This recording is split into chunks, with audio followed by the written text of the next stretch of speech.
ni yéen ñuy topp saa su ne comme ni koy tab di waxee les sunu galayens ak les sunu galayennes yi nga xamante ni saa su nekk dañuy rafetlu suñu programme doyen Samba Bassirou Fofana mu jàkkaarloog enquêteur bi dafa xamle ni la nga xam ne moom la wax ca marché ba ci Guy Marius Sagna la ko déggee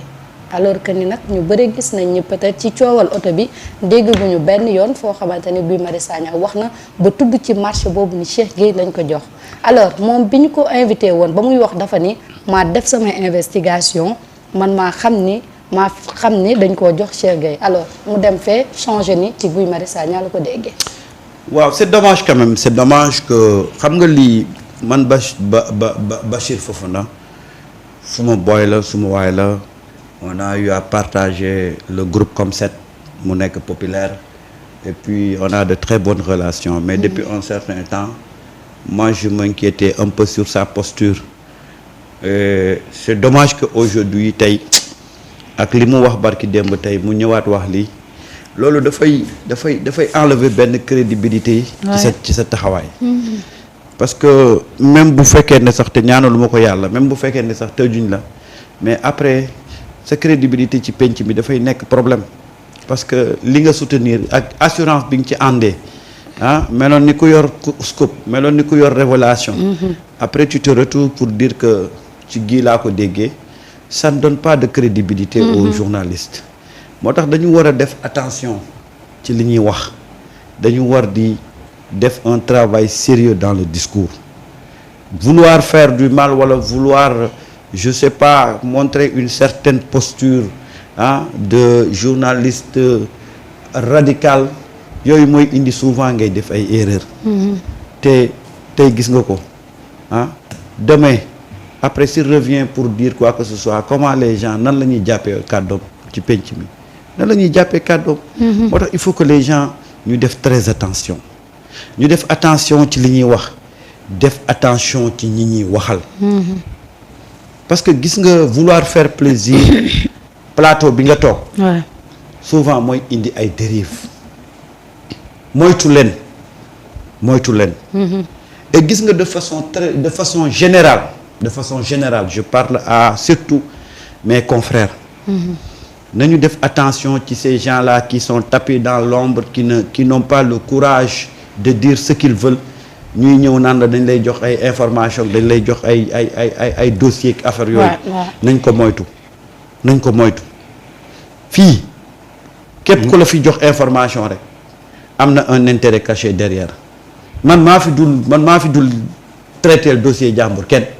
boo soxlaa ku la traiter sa dossier demal wut avocat mais xam nga fii dafa am ay gars yoo xam ne dañu nekk derrière di gis nga et je le dis pour tous les jeunes journalistes bu leen am complexe ci ay naan ay non kii sama grand la ci presse bi kii sama doyen la ci presse bi ñu leen di manipuler di leen di dugal ci ay mbir yoo xam ne après yéenay nekk ci problème vraiment démb quand j'ai appris cette deuxième version là j'étais déçu quoi parce que nga toog après nga dem nga ne ci Guy Marius Sagna laa ko déggee ça donne pas de crédit ça ne donne pas de joxul reste du tax nga am respect nañu def attention gis nga fi mu nekk nii Sénégal nekkuñu ci période boo xam ne dañ naan kii moo dàq révéler kii moo dàq génne ay dossiers wala nga nekk ci benn posture d'opposant naan non je vais sortir les cafards de ce régime là non je vais tirer sur eux du ma leen may dara gis nga yooyu ku ko bàyyiwut da ngay màtt sa loxo rek et c'est ça que j'ai vu beaucoup de gens dañu nekk ci ay erreurs yoo xam ne après la ñuy wax non dama juum bi may wax wala ki ma jox information moo juum des choses comme ça nañu éviter loolu waay nañ ko éviter wax dëgg fa yàlla yal na ko yàlla delloowaat këram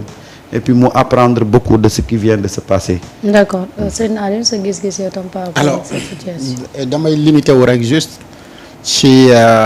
le journaliste les faits et le fait de relayer benn information. mais avant loolu bëgg naa ñu arrière tuuti parce que démb ñun xam nga toogoon nañ fi di wax que ni le journaliste doit être équilibré bien que ni tey mënuñu jàppee ni Bachir Fofana mu ngi appartenir donc ci benn rédaction donc pour nga woowee ko journaliste sax dafay xaw a jafe mais vu passage ak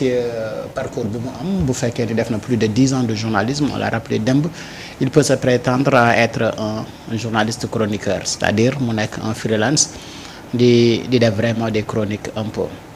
maintenant li nga xamante ni moom moo am mooy changement de version bi te daf na woon am na ay preuves buñ ko woowee dina indi preuve au moment de présenter les preuves on lui demande mu ne tout simplement daf ko foree ci waxu Guy Marius Sagna c'est encore plus grave bu fekkee ne ay waxu Guy Marius Sagna la continuer di répéter te amul ci benn certitude ça c'est pas du journalisme bu fekkee ni da nga déggee benn mbir ci benn waay donc au lieu de continuer di ko amplifier xamoon ndax dëgg la wala du dëgg et que bokkoo leen statut donc il faudra nga def ci benn liggéey bu nécessaire en tant que journaliste mooy dem à la vérification demander et cetera donc bu fekkee ne ay waxu Guy Marius Sagna si la sukkandiku boobu moom c'est encore plus grave su fekkoon ci waxi boppam na mu juum nag loolu c'est tolérable parce que l'erreur est humaine mais jël ay waxu jàmbur gàddu ko di ko wax kon léegi mu ngi mel ni ba Taf Jaxate waxee la mu wax ca plateau ba ñoom ñëpp mënoon nañu am droit léegi gàddu wax jooju di ko wax. xam nga amuñu ci benn droit. parce que xam nañu ne waaja la mu wax waxul. donc pour man soo demee ba nga xamante ni yaa ngi yëkkati sa kàddu ci penc mi il faudra nga assumer tes positions et li ngay wax également na nekk lu nga xam ne day jëriñ askan wi c'est ce que j'ai tout le temps dit. wax ju nga xamante ni amalul benn njëriñ askan wi mais wax jooju mën nañ ko bañ a ñàkk indi ci penc mi. et kan moo dégg wala yëkk benn appel d'offre pour li nga xamante ni moom mooy les voitures des députés de l'Assemblée nationale xamuñ kenn gisagu ko kenn déggu ko ci ñun. mais nag quand même le président de l'Assemblée nationale exprimé wu na wane na besoin que ni dafa am besoin pour jëndal oto ay député am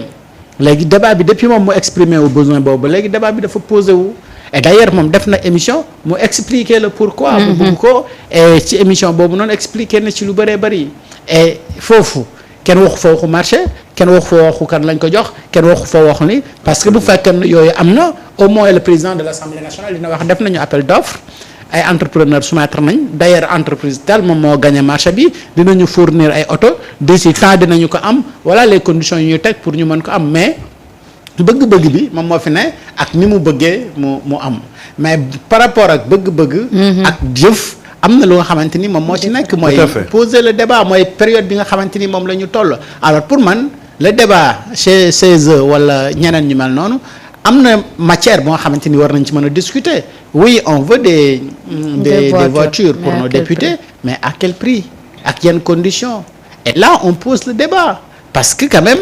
ñun les Sénégalais ne vont pas accepter ci situation bi nga xamante ni moom la Sénégal nekk d'acheter des voitures pour nos députés mais à hauteur de 30 millions 40 millions voire 50 millions donc il y a de ces choses yu nga xamante ni dañ ko war a am mais ban gamme la ñu war a mën a proposer et après bu ñu amee oto yooyu noonu kan mooy yore charge wu entretien bi est-ce que l'Assemblée nationale ou le député va prendre en charge durant mandat am bi mu entretenir donc voiture bi nga xamante ni dañ ko affecté et après mandat am est-ce que day des ak moom wala Assemblée nationale da koy jël et on pose donc le débat on en discute ñu xool Assemblée nationale moom ak le président moom moo yor budget am na ci libre arbitre mais les Sénégalais yi dañu am benn regard également ci xaalis bi nga xamante ni moom la ñu yor et voilà pour man li nga xamante ni moom moo waroon nekk débat bi mais aller jusqu'à inventer ou créer wala wax ne Guy Marius Sagna moom moo wax li moom moo jël maintenant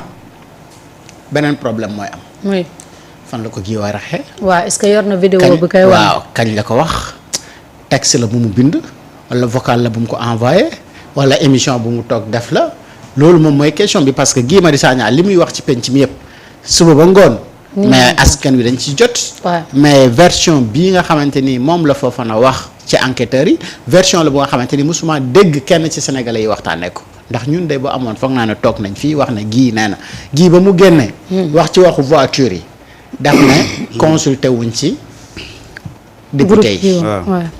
mais lii la wax mais loolu la ñu déggoon ci Guy li mu wax ci waxu voiture yi après mu wax ci groupe parlementaire bi wax ci sukkaru koor bi wax ci billet Makka yi. après woo def bilan personnel am. waaye mais sax topp bu ko Guy waxee. waaw boo ñëwee non ma tax ma ne la bu ko Guy waxee en encore beaucoup plus grave. ma ne bu dee sax Guy wax ko man su ma ñëwee damay wax dama naan dégg naa ci gémmiñu Guy dama naan dégg naa. waaw ci gémmiñu gii. nga ne rawaawul Guy Marius Sagna. mu ne. waaye waxul lool de. non dama ne supposons bu ko waxoon rek. répète waxal ki ko wax. parce que gii kat ay waxam du nëbbatu. déedéet. man bu ma ñëwee di wax dama naan dégg naa ci gémmiñu gii mu ne marché bi jox nañ ko diw. waaw loolu kenn du la ci indil problème. déedéet. comme da nga ko déggee ci moom. mais viens dire ça. wala nga def nii Samba di def. mais waxul loolu Marieta may ma tuuti nga play ne leen lii waxu Guy Marius Sagna jeex na wax ji jeex. ñëpp dégg. waaye ñëw ni man maa def samay investigation xam naa ni otoy diw lañ ko jox dem leen xool bu dul dëgg j'aurai l'immunité de venir demander pardon ci émission beneen bi mu bëggee rectifier dafa ni bu amul dinaa taxaw fii ni maa juum. waaw mais. bokkul ak version bu njëkk bi mu waxee woon ca ndaw soosu de. bii beneen bi ba mu ñëwee da ko changé. léegi comme noonu la demee le lendemain kay. ba mu xamee ne waxu Guy Marius Sagna la lii waroon naa ñëw am humilité wax ne vraiment li ma waxoon dama def investigation.